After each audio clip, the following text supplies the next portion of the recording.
Hello, everyone. Today we're going to talk about a man who spent his life reminding us that existence is basically one big pointless joke. Albert Camus. Now I know what you're thinking.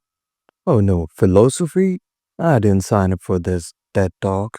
But don't worry, think of Camus as that one friend who's a little too deep for casual conversations, yet somehow you always want to hear what he has to say, like if Nietzsche had a chill French cousin.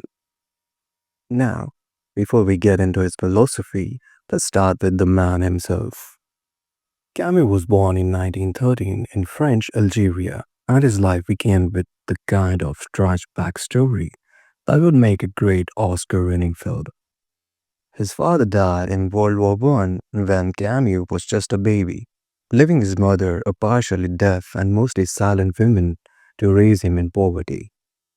And honestly, that should have been our first clue that this guy was going to have thoughts about the absurdity of life. Despite growing up in a tough environment, Camus was an excellent student. He loved football and literature, which I think makes him the only man in history to be deeply philosophical while also knowing how to kick a ball properly. But then, plot twist. He got tuberculosis. If this were a modern day rags to riches story, this would be the part where he becomes an inspirational TikToker. Instead, Camus got really into existentialism. Now, let's talk about his philosophy. Camus is famous for the myth of Sisyphus, where he basically asks if life is meaningless and we're all doomed to roll a metaphorical boulder up a hill forever, what's stopping us from just tapping out? Hey Sisyphus, why don't you give up? Because I like coffee. But instead of giving us a simple answer, Camus pulls a reverse card and says, actually, you should embrace the absurd and keep rolling that boulder anyway. That's right. Camus just took one look at life's complete lack of meaning and went, lol, just vibe. Now, a lot of people mistake Camus for being a full-on existentialist, but he wasn't. In fact, he once said, I'm not an existentialist so many times. I think Sartre taking it personally. Sartre was all about existentialism and radical freedom, while Camus was more like, yeah, life sucks, but instead of crying about it, let's just enjoy the coffee. They had the biggest academic beef of the 20th century, and honestly, I would have paid to see them subtweet each other on Twitter.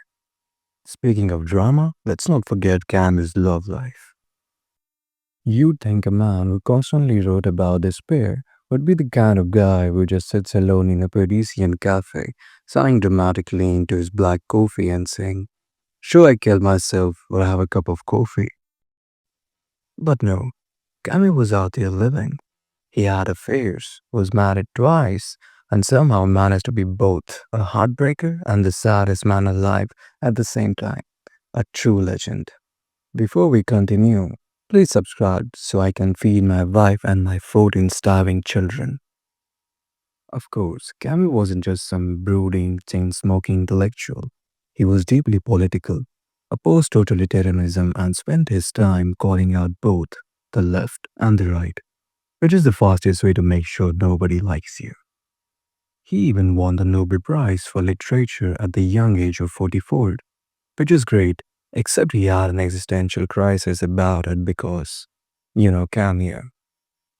And just when you thought his life couldn't get any more absurd, guess how he died? Car crash. Not just any car crash. He was originally supposed to take a train, but decided last minute to ride with his publisher. And boom, absurdity wins again. So, what can we learn from Camus today?